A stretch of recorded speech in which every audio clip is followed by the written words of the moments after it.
यत् संवत् पूरुषम्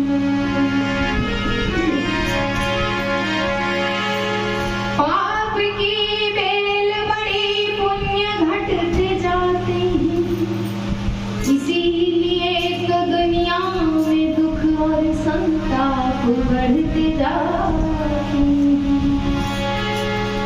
अच्छे पौधे तो पनपते हैं पानी देने से प्रकाश, झाड़ झंखाड़ अपने आप बढ़ते जाते हैं, झाड़ झंखाड़ अपने आप बढ़ते जाते हैं।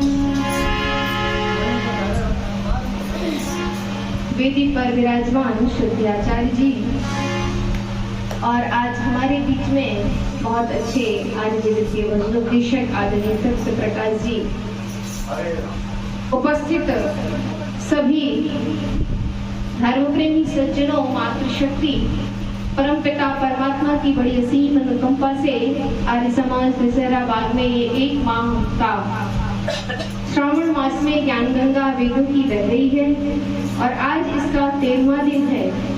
हम सभी लोग बड़ी श्रद्धा और भक्ति के साथ समयानुसार बैठ करके इस ज्ञान गंगा में श्रवण कर रहे हैं।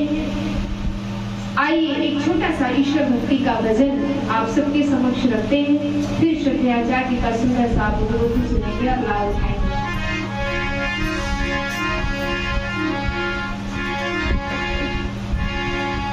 ओम